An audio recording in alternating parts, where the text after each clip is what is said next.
Welcome to This Explainer.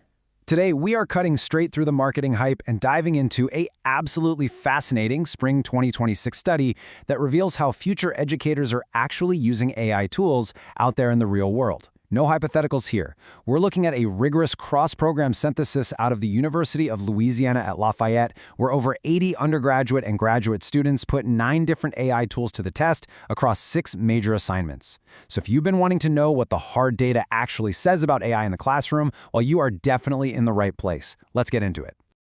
Okay, get this. Out of all those students testing big-name tools like ChatGPT, Gemini, Claude, and Magic School, an incredible 100% of them used AI in the exact same way. Literally every single one of them used it to start, not to finish. Whether they were working on math, science, history, or special education, the consensus was unanimous. AI's primary value wasn't spitting out a polished final product, but just getting the ball rolling. And honestly, this brings us to a massive myth-buster right out of the gate. People generally assume students and teachers just want to use AI to do all the heavy lifting for them, basically putting their entire brain on autopilot. But the data tells a totally different story. It begs the question, is AI actually replacing the teacher, or is it simply the most advanced tool we've ever seen for fixing the sheer terror of the blank page? Let's look at Section 1, the blank page solver. When the rubber actually met the road across those 6 major assignments, students consistently hit a wall. As one undergraduate perfectly put it, AI helped me overcome the blank page, the hardest part. This is huge. Tools like ChatGPT and Magic School drastically reduce the cognitive load of just trying to start from scratch. And the result? It saved these students over 7 hours a week.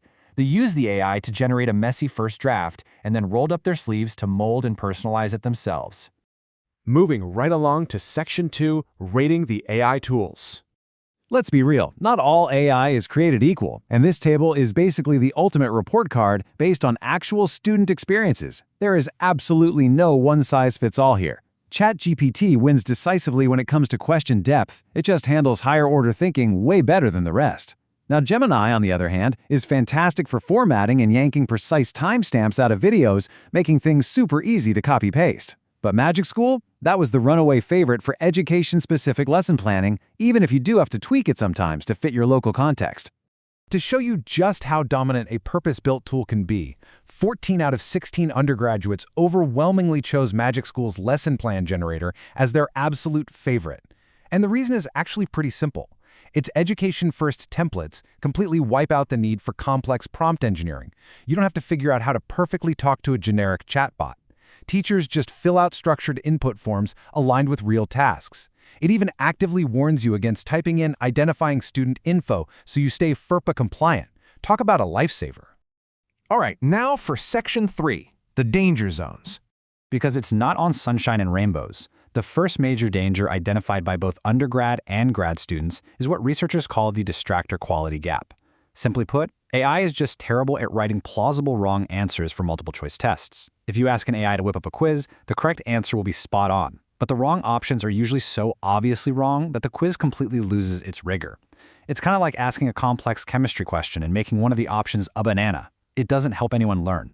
As one graduate student pointed out, those AI-generated wrong answers are just way too easy to eliminate because they, quote, didn't reflect real student misconceptions. See, AI lacks the localized, tacit knowledge of where your specific students actually get stuck. It has no idea that your 4th graders always confuse 2 specific historical events or consistently mix up certain math operations. Without that real-world context, AI-generated tests just end up preventing any kind of deep-level thinking. But wow, the most alarming finding in the entire study happened with Gemini. It suffered from a critical, highly dangerous issue called a silent failure. This is absolutely crucial to understand. While testing Gemini for video analysis, 3 students received content based on completely wrong videos because of unreliable URL processing. But here's the terrifying part. Gemini didn't produce a single error message. It just confidently hallucinated the output as if it had analyzed the correct video. Because there was literally no warning, one student almost submitted the completely hallucinated work without even noticing. A silent failure like this is infinitely more dangerous than a standard error message, because if a busy teacher hasn't scrutinized the source material, they might pass pure hallucinations directly onto their students. Which leads us to Section 4, the ultimate AI workflow. So, how do you safely harness these flawed, fragmented tools? Well, without any coordination whatsoever, 5 different students in one assignment, plus multiple graduate students, independently stumbled upon this brilliant 4-step hybrid workflow. You don't just use one AI, you orchestrate them. You use Gemini for fast structuring and video timestamps.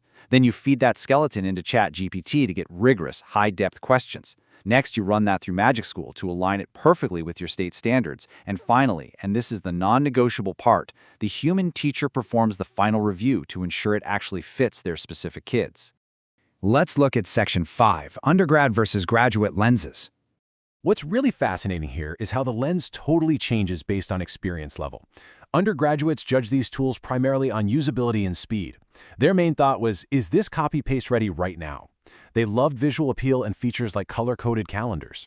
Graduate students, though, looked at it through a lens of metacognitive awareness. They were asking, how do I actively steer this AI toward my pedagogical goals?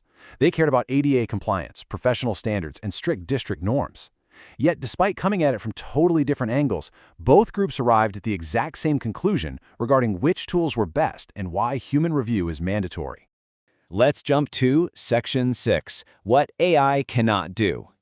Despite all the hype and the time saved, both groups universally agreed on a core list of unreplaceables. AI has zero emotional intelligence. You simply cannot ask it to draft a truly empathetic email to a distressed parent without it sounding like a cold, calculating robot. It also lacks local cultural context. Students literally noted that AI completely omitted important Louisiana civil rights figures from their local history lesson plans. And above all, it absolutely cannot replace your pedagogical judgment. Deciding exactly how to adjust the pacing of a lesson for a struggling class in real time, that requires a human heartbeat.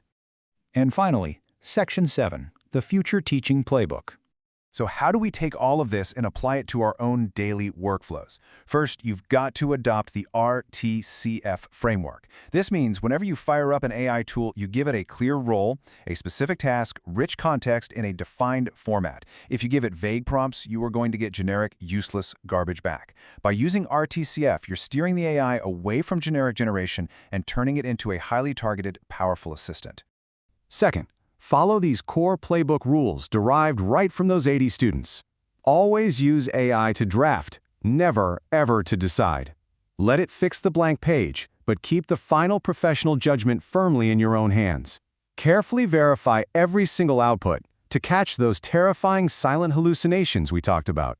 Be sure to orchestrate multiple tools to get the best out of each one. And most importantly, vigorously protect those irreplaceable human connections that make teaching such an art form.